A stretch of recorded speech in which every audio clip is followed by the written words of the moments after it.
Hello friends, I am Mr. Bharat Selke, Assistant Professor at Maratha Vidya Prasarak Samaj, Arts, Science and Commerce College, Ozarmig, Nasik.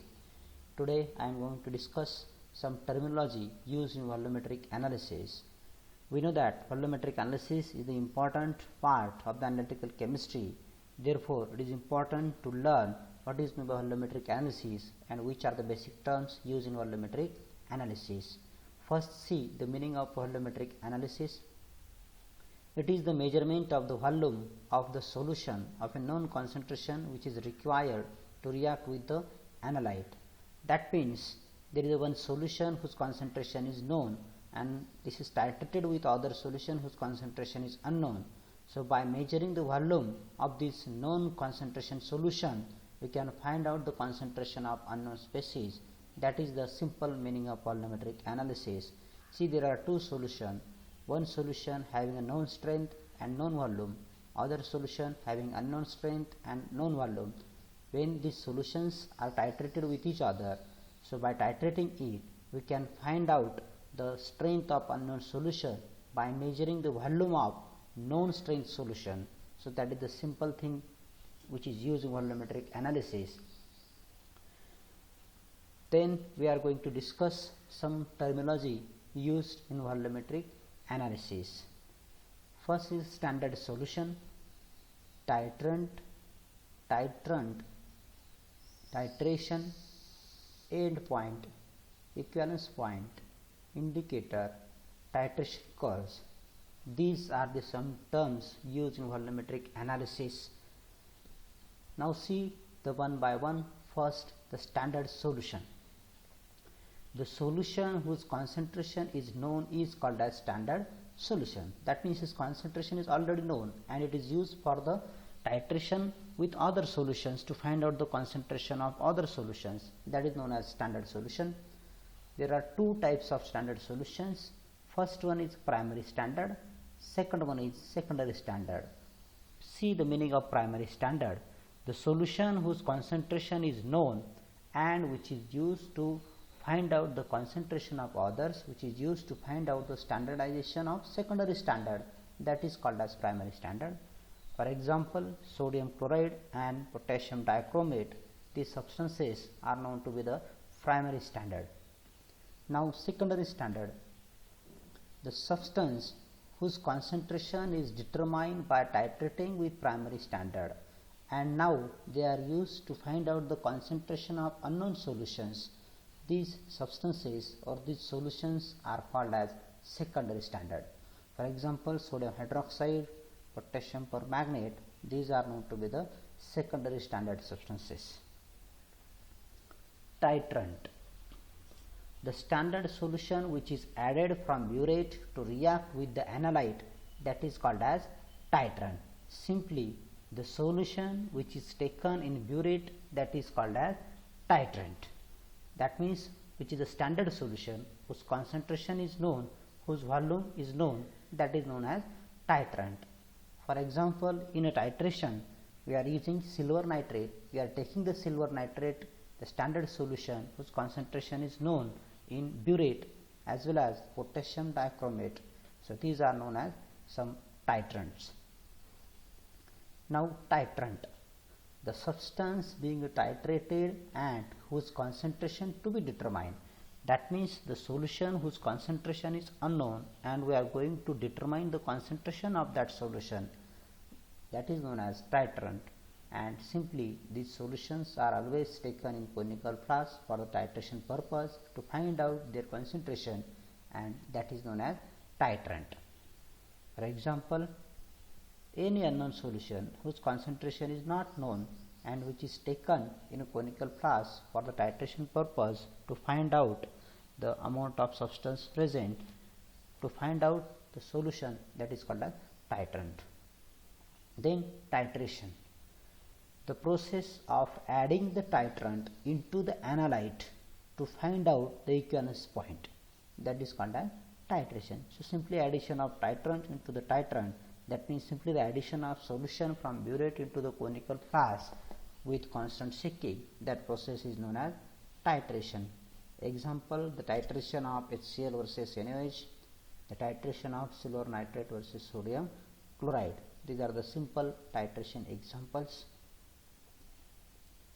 End point. The point in a titration at which the indicator or solution changes its color, that is called as end point. For example, the titration of 0.1 molar HCl versus 0.1 molar NaOH. So in this titration we use some indicators, and to find out the end point when the color changes, so the point at which that indicator changes the color, that point is known as end point. Equivalence point. The point in a titration where the number of equivalents of titrant is the same as the number of equivalents of analytes. That means the substance, the solution which is taken in burette and the substance is taken in conical flask, when the equivalence amount of these two substances, that means the titrant and titrant get reacts, so that point is known as equivalence point.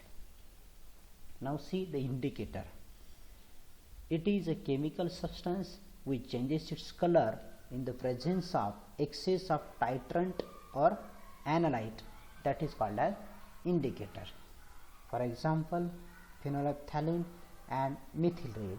So simply in a titration, the substance changes the color at a particular point, and it is only due to the presence of some indicators, it is presence of due to some external added substance, that is known as indicators. Then the types of indicators. First is single color indicator. For example is phenolphthalein. Single color indicator means the indicator which is colored in one medium and colorless in another medium, that is called as single color indicator. For example, phenolphthalein.